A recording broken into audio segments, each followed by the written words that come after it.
we're going to do a little bit of a behind the scenes look at this barn, which was probably built in the 30s, as far as we can tell. And I'm going to show you a little bit more about that when we go inside. I'll also show you some kind of before and after photos of what we took on when Prairie Loft began a while back. But I wanted to show you this cool thing. Even though it is not related to this building, there is an architect's block here from 1902, and that would have been from a building that was here before that.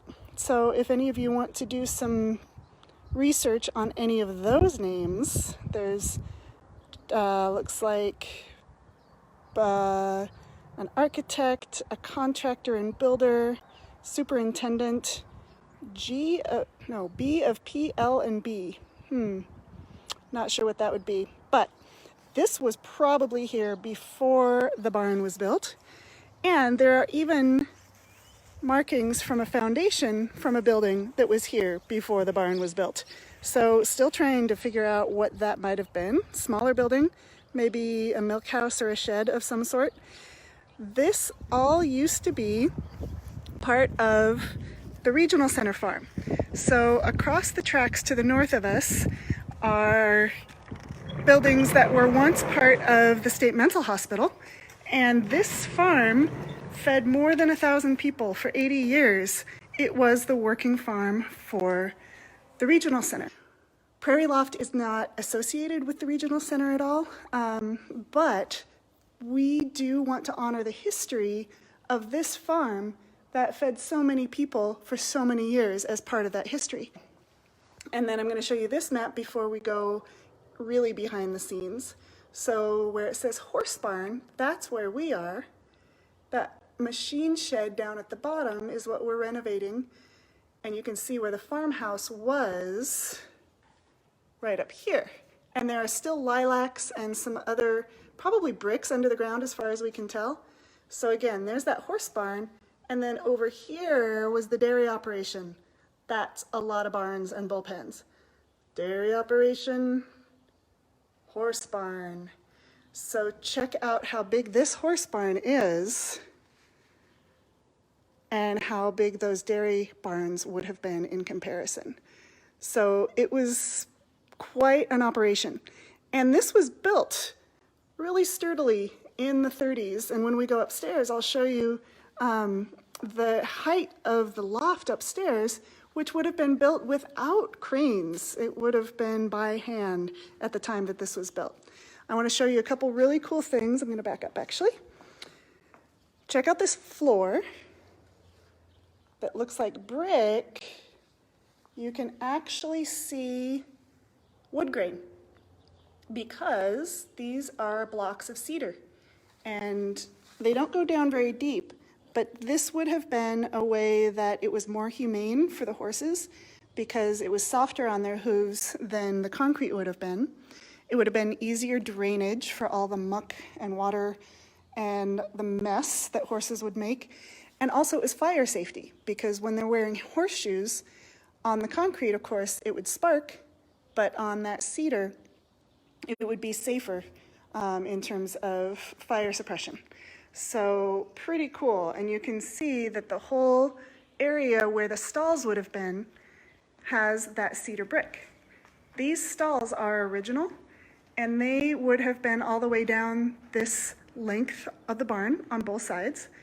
And you can see that they're made with these pretty large timbers that I think it's really cool actually how soft and rounded they are on the top, where the horses would have rubbed their necks and maybe even chewed on them. This one looks pretty chewed. And there's old square nails stuck in them and pieces of tack and hardware and even, I hope you can see that. Yep, there you go. Horsehair. That's a bit of horsetail stuck between the boards of this stall where the horses would have lived. I just love that. There's stuff like that all over the place.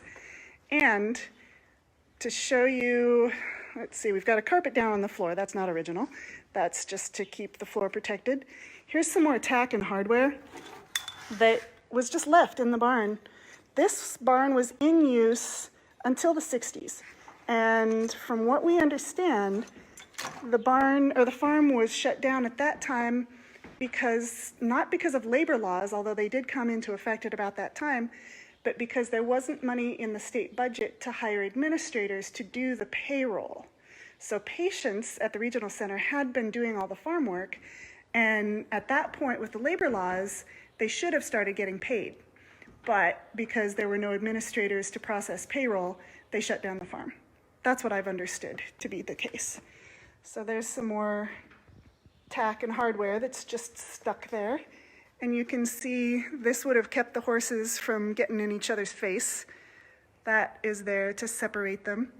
And then here on this trough, you can see, let's see, there's better light over here, where they would have tied the horses in, so they're not going to back up and get in anybody's way. There would have been hay in this trough, and then water in that tray, and above every stall, let's see if you can see it, is a trapdoor. And we'll go up and see the hay loft upstairs, but that trapdoor opens from upstairs, and they could throw the hay right down into the trough where the horses were tied up, and they would be able to munch on it right there from their stall. Water there and hay here. And they were separated from each other by the walls and the grates. And then over here is the small grains bin. So they probably would have had their oats and small grains with feed bags. There's a tiny little door here. I don't think anybody really would have gone in there very often because they could get those small grains through these chutes over here. So this chute has a door that lifts up, and I'm not going to because there's muck and gunk behind it. Ew, gross. But that, then they would put the feed bag underneath it to catch the grain, comes out into a feed bag, and then they would get it to the horses that way. So again, there's the troughs in the stalls over there, and they would bring the feed bags from over here. And they had an ingenious system for getting the hardware or the tack and feed around to the horses, because there's this track that runs along the center of the barn. See that? We've got twinkly lights on it because we use this barn for celebrations sometimes. But this track runs all the way across the barn that way, and also down and back this way.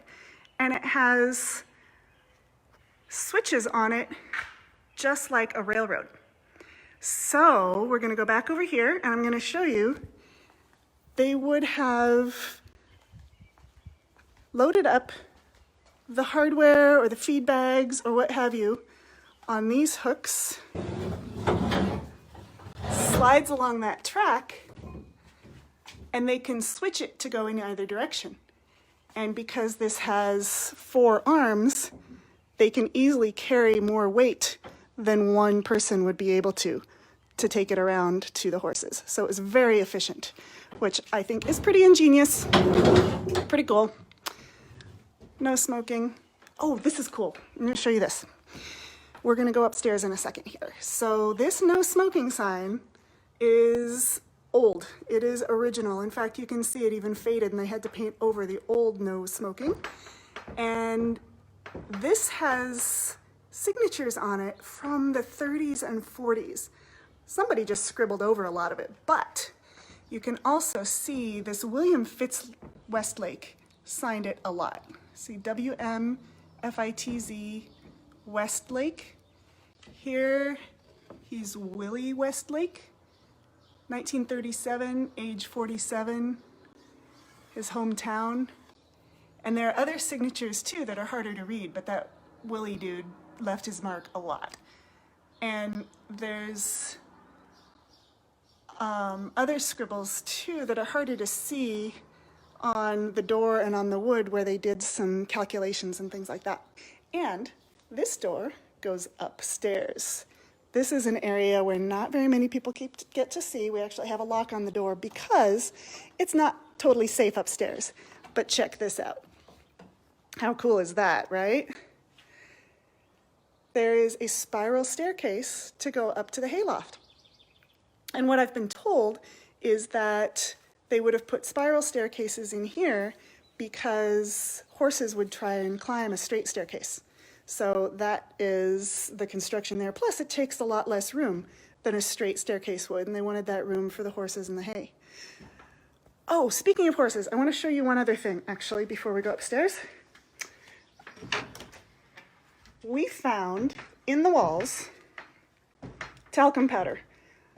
Cans and cans of cashmere bouquet talcum powder. And I don't know if you can guess what that might have been for, but think about how the horses would have worn tack and carried heavy loads and hauled heavy wagons, and that would rub on their surface of their skin. So to decrease the friction, the workers here would have used this cashmere bouquet talcum powder under the tack to protect the horses. And there's lots and lots of these canisters between the walls of the barn where they probably just used it as a garbage can. So that's kind of cool. I just got it out of this cabinet is where we put it after we found it. Okay, now let's go upstairs. So I'm going up the stairs. Try not to make us dizzy. We're heading up to the hayloft. And only a few people have seen this hayloft, but it's pretty impressive. So up here, if you can imagine, I'm going to go over here so you can see more of the hayloft. If you can imagine this being filled with hay, it would have been loose hay, not bales, and it would have been piled up pretty high, especially in a good year, because they had a lot of animals to feed.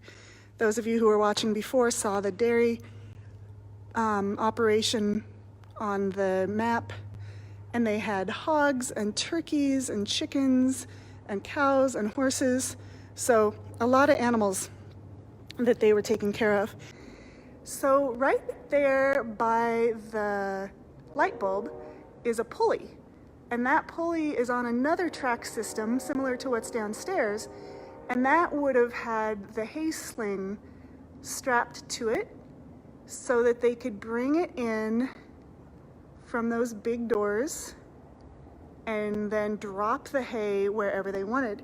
And the hay sling is actually still over here in the corner. So this is part of that hay sling. These pieces have fallen apart somewhat, but they would have been roped together like a ladder, and then you could roll up that hay, bring it in through those overhead doors, take it across on that pulley to where you wanted to drop it, and it was on a quick release to where you could just drop it down where you wanted the hay to land so that you could distribute it throughout the hayloft. Here's the stairs we just came up, right? And then that small grain bin that I showed you downstairs is right over here. And these are funnel-shaped, might be too dark to see. It's a funnel-shaped box. So it has a point at the bottom where the grains would have gone down to the bottom. Here you can see the door on this other side.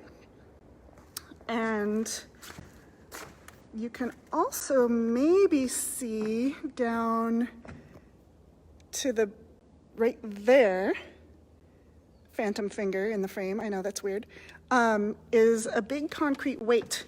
And that is a counterweight so that one person could pull a cable and open those doors without a lot of muscle. And those doors aren't on hinges, they actually are on tracks that follow the angle of the roof. So they slide out like barn doors slide out downstairs. They're actually nailed shut now, but that was how they were originally built. And you can see there's a ladder there so that they can get up there if they need to. And there are a couple other ladders too up here. This one over here is interesting because it only leads to that little tiny platform. And from what we can figure out, that was to change the yard light. There's a light bulb up there, and we think that that ladder was built just to change a light bulb. And that would have been way easier to put those rungs on the studs once than to try and get a ladder up the stairs. Because you couldn't get a ladder up that stairway that you just came up with me, right? Right. The barn raising would have meant that there were guys sitting on that ridge line, on that very top of the roof, on this gable-style roof. And probably with ropes and pulleys, they would have brought every truss up to be hand nailed in. And if you look at these timbers, they're really impressive. So it starts down here, and that's one 2x10 that goes all the way up to that joint right there. So these were some old growth trees that were used to build this barn. I'm gonna head back down the stairs. I'm gonna give you this angle because it's pretty cool. Look at that. Hello. So we're gonna go down the stairs, and I wanted to show you one more thing downstairs about a pretty genius air system for airflow. I don't know if you've heard stories of barn fires, but when you don't have the right kind of airflow through a hayloft, it can compost. And compost can get really hot enough to start a fire.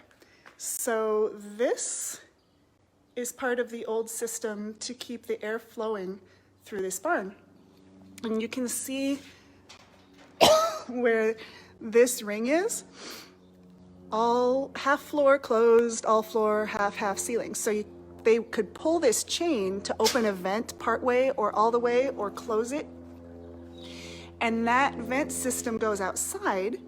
And then there are also these vents that come inside with these really cool vent covers, which have that, actually there's some steel wool and grating around it to try and keep the birds out.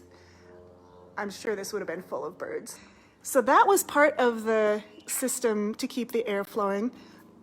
And then these windows, which again are covered with plastic because of the hailstorm last year, they also have a chain system to open them because they're hinged on the bottom. And when we first got this barn, these, let's see, can you see it? Yeah, those held V-shaped metal braces that would keep the windows from opening very far. And so they came out like this from the bottom, and they were solid metal, which would keep the horses from getting their head around there and breaking the windows. So again, pretty genius considering that this would have been built by hand in the 30s, and it was built solid. Like, that's a good I-beam right there. It's pretty solid. Now, we have done work to make sure that this barn is standing straight, and there is more work to do. We have been working with a structural engineer because the barn is moving a little bit, and it's got some tippy bits. So we want to make sure that it doesn't keep tipping and that it's here for a long time to come. And we love this barn. She's got her own character, her own history, a lot of animals, a lot of people. Put a lot of love over many, many years into this barn. And when we took it on in the early 2000s, it was full of stuff. So it had kind of been used as a dumping ground. And there were barrels of things and bits of trucks and stuff like that. So it took a lot of cleanup. And we built new doors and put the new roof on and got some paint on it. And there's always more work to do. Maintenance of any building takes a lot of time and effort. So we definitely are doing that here too. But here's those vents on the outside. So you can see that was part of the system to keep that air flowing. But it's a pretty amazing building.